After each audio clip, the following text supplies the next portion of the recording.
brought to you by Silver Pumps. Top quality और consistent performance के लिए सिर्फ सिल्वर पंप्स नाम याद रखना। आज बात कर रहे हैं राजस्थान के गुर्जर समुदाय की। राजस्थान का गुर्जर समुदाय पिछले 17 वर्षों से लगातार संघर्ष कर रहा है आरक्षण के लिए। इस दौरान उन्होंने काफी संघर्ष किया, ऐसा संघर्ष किया कि देश में ऐसा संघर्ष शायद गुर्जरों जैसा देखने को नहीं मिला था।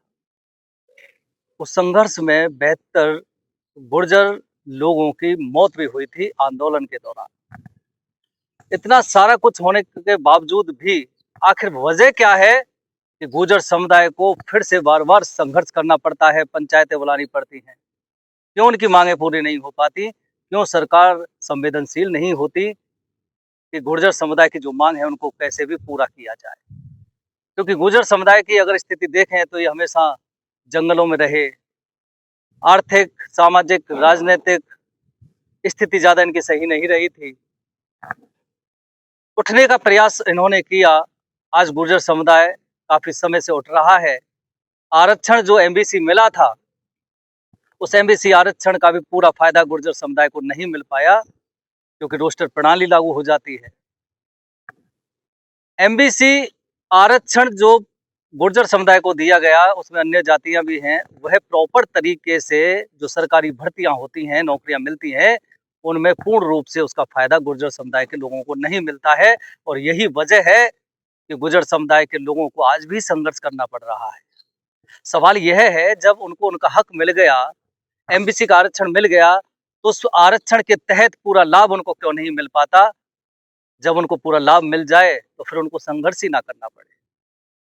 अब हाल ही में एक दिन पहले पीलूपुरा में, भरतपुर के पीलूपुरा में गुर्जर महापंचायत बुलाई गई थी। अथाह भीड़ हुई थी उसमें।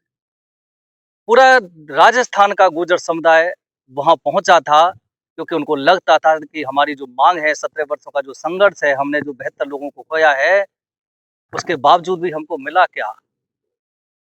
सिर्फ आश्वासन मिलते गए हैं। आश्वासन अब गुर्जर समुदाय लेने वाला नहीं है। आश्वासन के भरोसे अब गुर्जर समुदाय रहने वाला नहीं है। ये सरकार को समझना होगा शायद।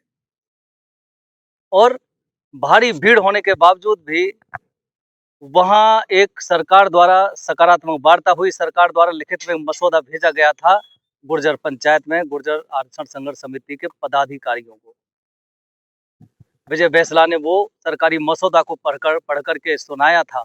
जो उनकी 6-7 मांगे हैं, सरकार का कहना है, लिखित में जवाब दिया कि आपकी इन मांगों को जल्दी ही पूरा कर लिया जाएगा।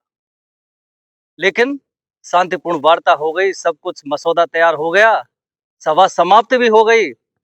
लेकिन गुर्जर समुदाय के जो यूथ हैं, जो इस पीड़ा को झेल रहे हैं काफी समय से, खास करके रीट अभ्यर्थी 372 जो दौसा में काफी दिनों से धरना दे रहे हैं, लेकिन कोई सुनने वाला नहीं उनकी।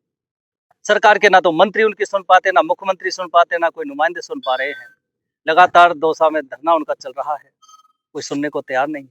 वो सारे रीट के अभ्यर्थी और खासकर गुर्जर समुदाय का जो यूथ है, वह विश्वास नहीं कर पा रहा है अपने नेताओं पर कि सरकार आश्वासन इनको दे देती है, ये मान जाते हैं, वही सिलसिला जारी रहता है। फिर साल बदलती जाती हैं, काम होते नहीं हैं, वो आश्वासन पूरे नहीं होते हैं। मुंबई दिल्ली रेलवे मार्ग पर ट्रैक को जाम कर दिया, लेकिन फिर अधिकारियों द्वारा समझाइश की गई, और समझाइश करने के बाद युवा माने, सहमत हुए, आश्वासन को उन्होंने माना और रेलवे ट्रैक को छोड़ा। फिर यातायात व्यवस्था शुरू करवाई। अब सवाल यह है कि एक लंबा आंदोलन, कई बार आंदोलन होने के बावजूद भी इनको एमबीसी का आरक्षण दिया जाता है समाज को।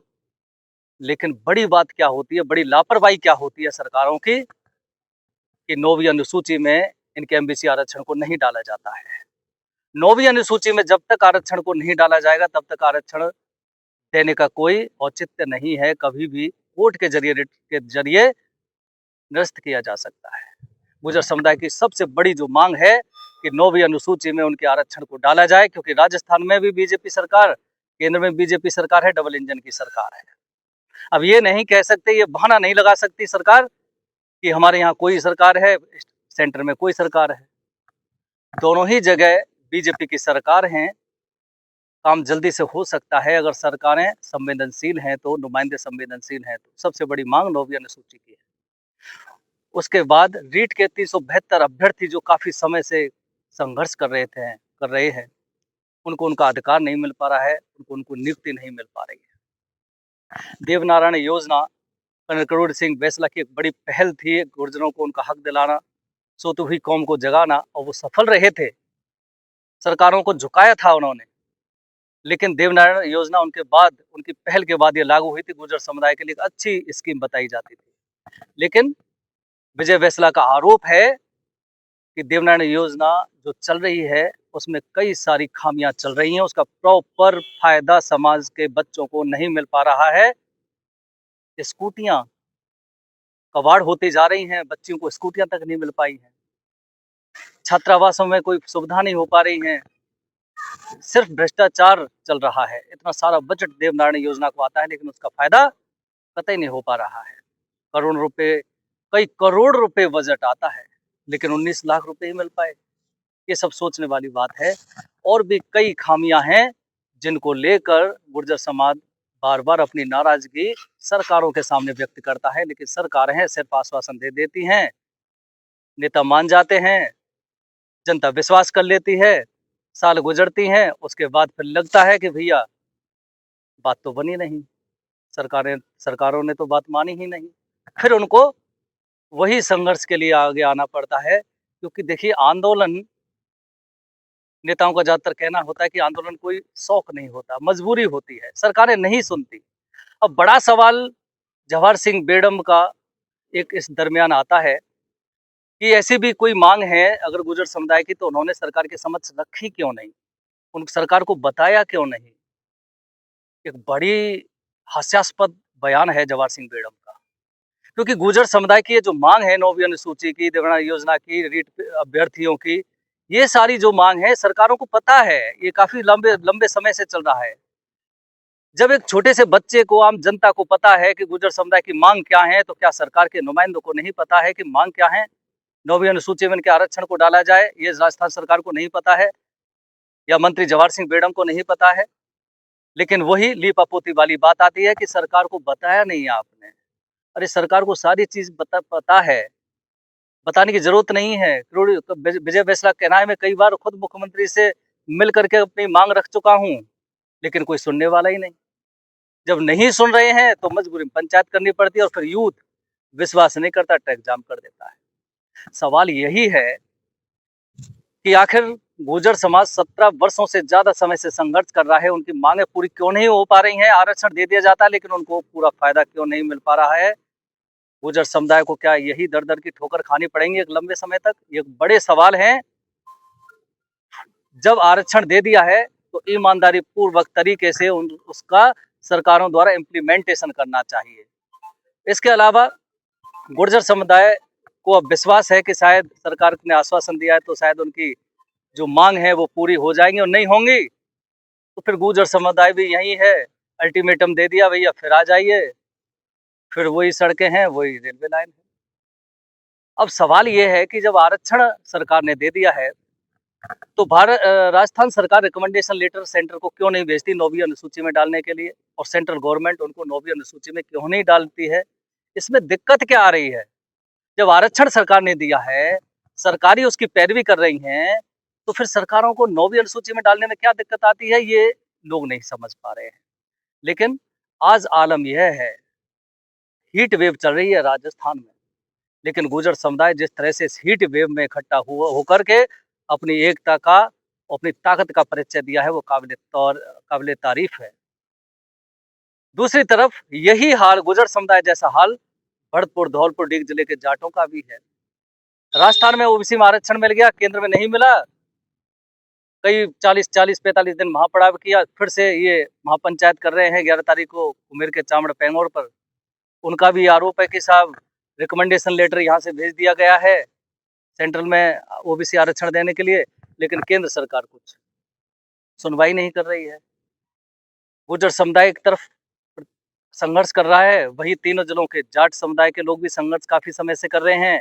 उन्होंने भी पंचायत 11 जून को तय कर दी है, कह रहे सब बात नहीं मानी, मांगे नहीं मानी, हम भी आंदोलन करेंगे। सवाल यही है कि जो किसान कौम है, गुर्जर हैं, जाट हैं, आरक्षण की जो मांग ये काफी समय से कर रहे हैं।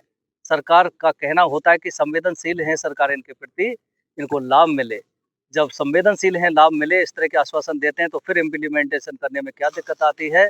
अब देखना ये होगा कि गुर्जर समुदाय में भी अब ऐसा लगता है कि आपसी नेता बनने का वर्चस्व की लड़ाई भी पैदा हो चुकी है गुर्जर समुदाय में, कि समाज का नेतृत्व कौन नेता करेगा। शायद इस तरह की भी लड़ाई आंतरिक रूप से चल रही है, क्योंकि हमने देखा था कि विजय वैसला को सर्वमान्य नेता समाज ने जब घोषित कर दिया, अपना लिया, उसके बावजूद अगर यूथ ट्रैक पर बैठता है तो फिर कहीं ना कहीं कुछ तो चीज है जो सामने नजर आती है कि क्या समाज में अब अस्तित्व की लड़ाई भी, आरक्षण के मुद्दे के अलावा एक अस्तित्व, आपसी नेता बनने की लड़ाई भी पैदा हो गई है। अगर ऐसा है तो शायद ये समाज के लिए विघटन का विषय होता है और समाज की एकता के लिए खतरा साबित होता है। अब देखना ये होगा कि सरकार ने आश्वासन तो दे दिया है गुर्जर समुदाय को, वो कब तक पूरा होता है, कैसे पूरा होता है, या फिर सिर्फ आश्वासन ही बनकर रह जाता है और फिर वही समय दोहराता है, क्योंकि गुर्जर समुदाय को एक बार फिर से वही संघर्ष का रास्ता अख्तियार करना पड़ेगा।